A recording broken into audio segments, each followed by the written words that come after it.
you guys to start working at this. He's going to control me both sleeves, foot over the shoulder, and foot on the bicep. And before we work so much on passing, I want you guys to work on a live drill. You're not going to go super hard, but I want both people to be moving, right? My goal here is going to be to, one, put pressure on Guy so that when he reacts, I can try to break free from this foot on the bicep side, right? So how I'm going to try to put pressure on him?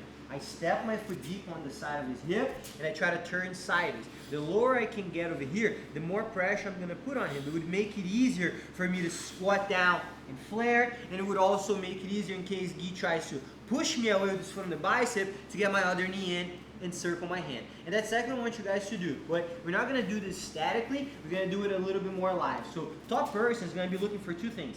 One, keep Guy's hip in place. So if I can keep him in place over here and just keep him taking this pressure, it's good for me. But his goal is going to be to free his hip. So how is he going to free his hip? He's going to use his feet to push me away, especially foot on the bicep, extending to get his hip out, right? So go back in. You see how if he just pushes back with the foot on the bicep and I have a good pressure, just extend your leg, he stays in place.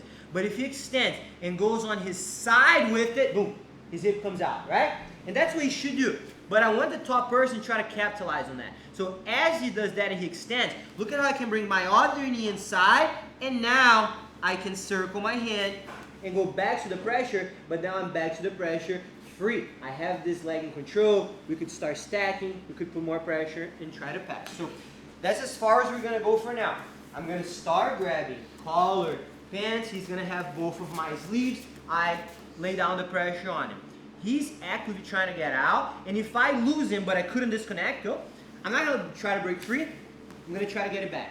As he tries to break free, I can circle and then come in. Okay? So again, we're both moving. The bottom person is going to be looking to free their hip as he's looking to either keep the pressure, so keep my hip stuck, or break his foot in the bicep. So how is it going to work? I'm not going to go so crazy, but I'm here. Okay, he's keeping my hip in place. I'm trying to free my hip without exposing my foot in the bicep. If I couldn't, he's doing a good job following.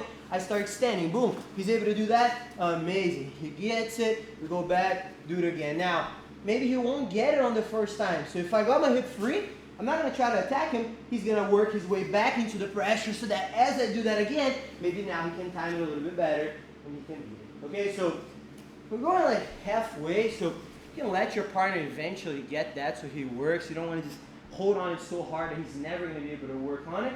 But you're also not just statically letting him repeat. So you're drilling, you're letting him eventually succeed on circling that hand in, but get a little movement so it's a little bit more real. Move your hip a little bit as the bottom person trying to free yourself so that he's forced to follow. And as the extents try to break free, that's when we circle our hand and try to disconnect that from the bicep.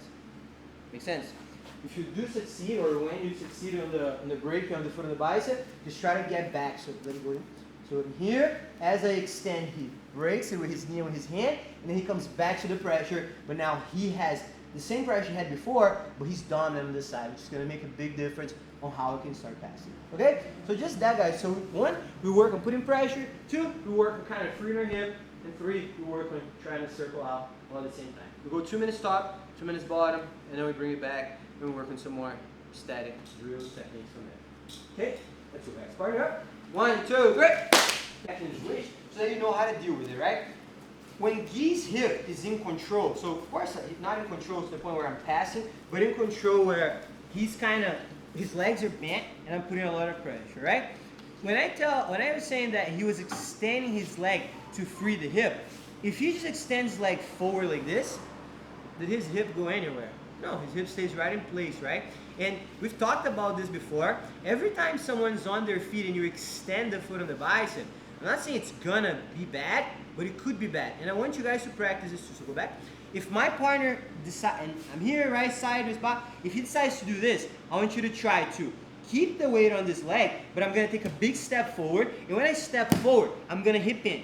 The only reason, the only way you're gonna be able to pass is if you break his grip while you're doing the leg drag. So if you stay low and you try to do this, it's not gonna work. Even if they are bad, it's probably not gonna work. So look at how my hip is gonna go into his leg, but I'm gonna twist my body. So I'm gonna posture up, but I'm gonna pull my right side back as I drive my left side forward so that I can break this and start threatening this side.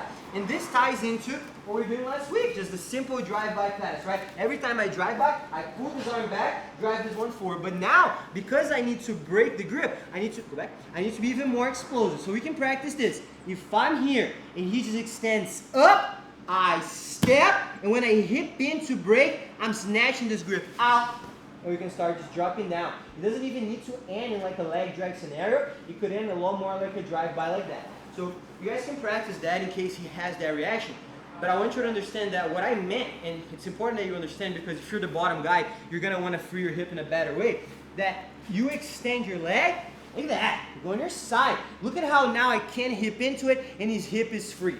In that case, I'm gonna react different. So if I'm here and he does that, look at how my knee just comes in easily. I don't have to move much. My knee comes in, I circle my hand. Now, this is one thing that's worth mentioning. Whenever we're circling the hand, it's not only about the hand itself. Of course, the back of my hand goes onto the calf, but look at how hard I tuck my elbow. The elbow tuck is gonna be crucial for you to beat this. And now all I want you guys to do is become the dominant gripper. So I grab his pants over here, and I go back to putting pressure on the other side. So I shift again, I put pressure with my knee, but now it's gonna be easier for us to start stacking. We can work the full stack, and we can work the kind of stack if their hip is just not flexible enough.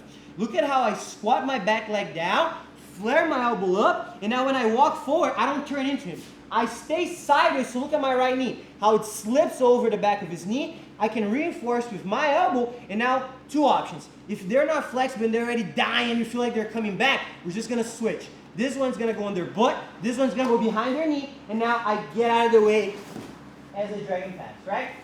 Now, maybe you go against someone light, someone really flexible, someone with a guard that is really good, and just over here, and you're already stacking them, but they keep on going, right? You can't just pass their guard. In that case, look at how much more forward I go and how I engage my back knee. My back knee is doing the same thing this grip would do. What would this grip do? Keep his butt up, right? My knee does the same thing. So it's easy for me to stay here, and then I can finish the same way. Cup his grip, cup his hip, work the flamingo, swan grip here on the back of the knee, and just make sure that you're not doing the traditional leg drag, right? We could think like, oh, we're here, we want to go leg drag, grab, and pass. No, but doing this, giving him a chance to turn, push me away.